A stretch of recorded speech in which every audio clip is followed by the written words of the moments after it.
Yay, chapter 7 uploaded too. Woohoo!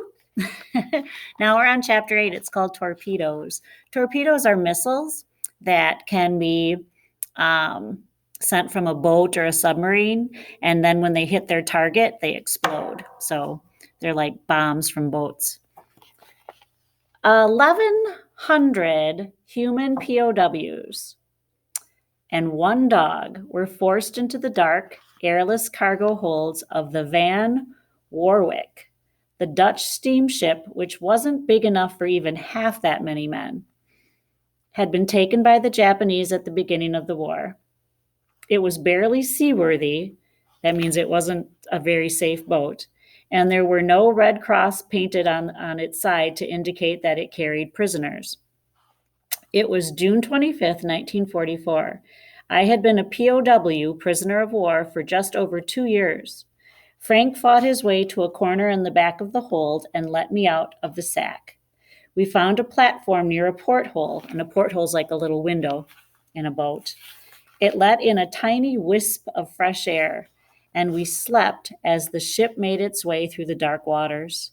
By the next morning, the men were sitting in puddles of sweat, and the temperature continued to rise. Because remember, all of these islands are right near the equator.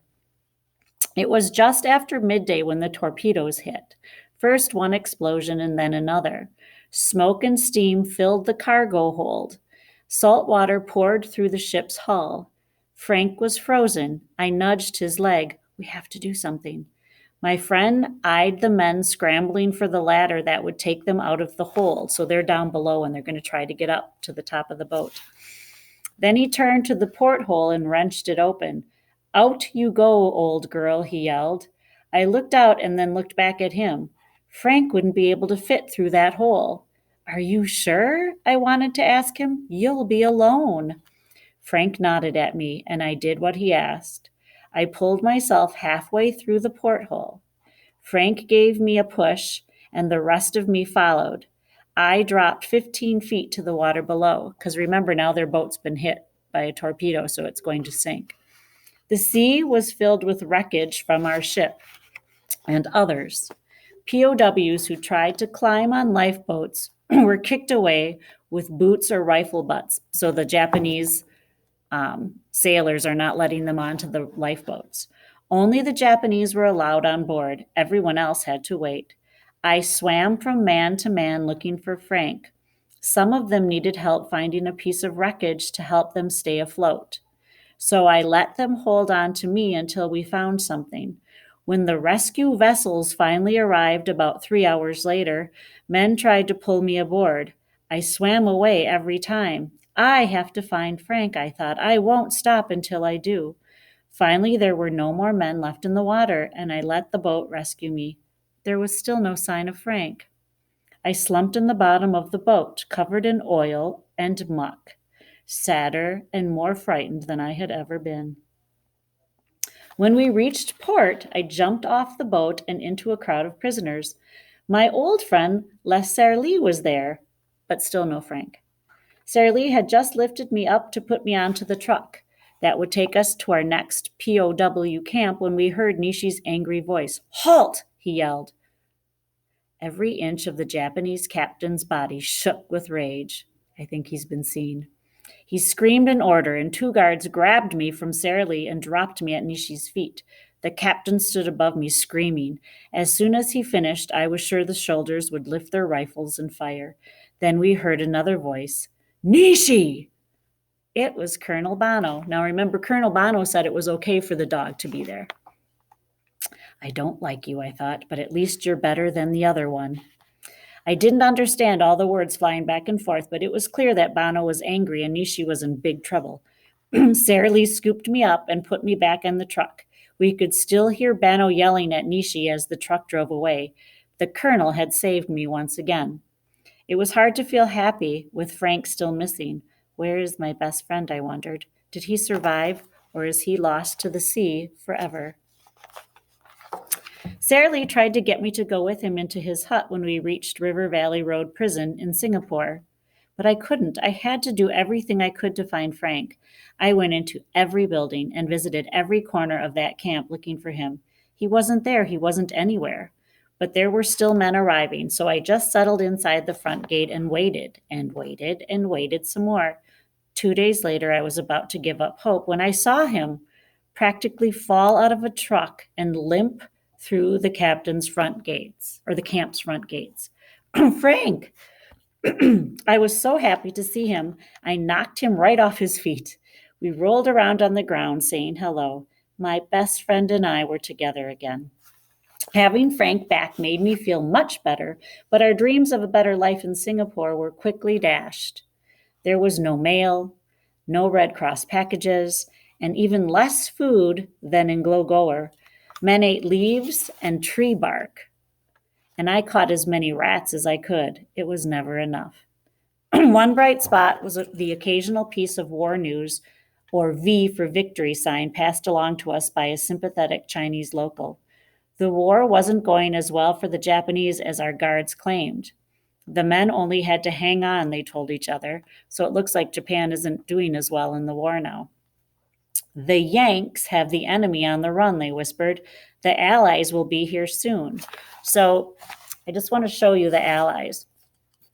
That's France, Great Britain, the United States, the Soviet Union, and China. They called the United States, here we go. They called the United States the Yanks or the Yankees.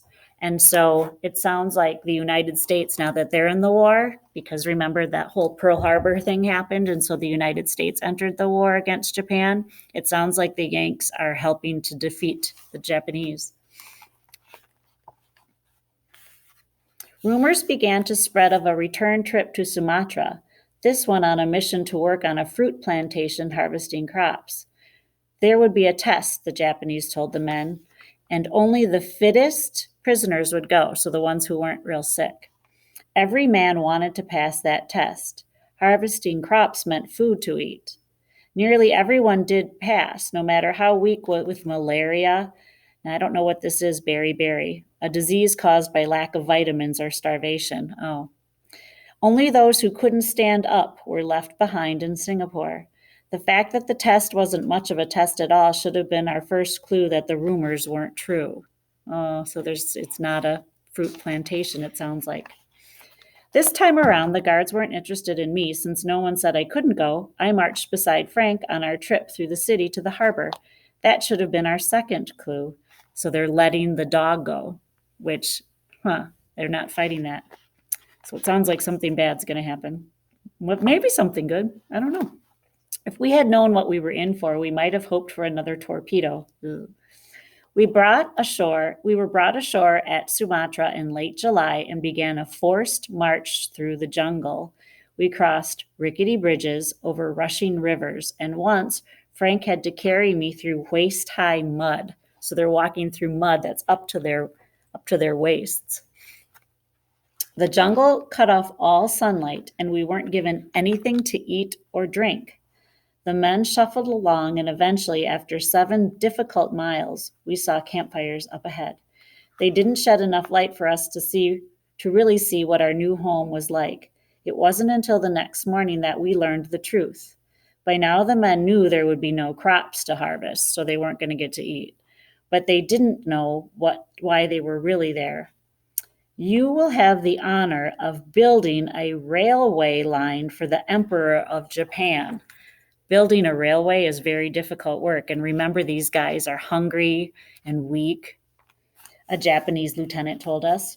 When it is finished, you will all receive a medal from the emperor. It was a good thing he didn't understand the words the men mumbled about the emperor and his stupid medal. The Japanese had decided to do what the Dutch had previously realized was impossible: build a railroad to connect the east and west coasts of Sumatra. That meant laying railroad tracks through swamps, over 9,000-foot-high mountains, and across raging rivers, not to mention through areas of the jungle that had never been seen by humans, not even the native Sumatrans. It wasn't long before the men started calling it the Death Railway. I think that's probably because trying to build a railway like this in such dangerous conditions would likely be very difficult, and many men would die making it. So these conditions just keep getting worse for these prisoners. So anyway, I hope for you guys that you're doing well at home and able to do your work and have a little fun. Make sure you get outside when you get a chance and get some fresh air, because that is very important. And I definitely miss you. It's not the same at a school with no kids. And yeah, I will upload this chapter and then we'll get to chapter 9. Okay? See you guys later.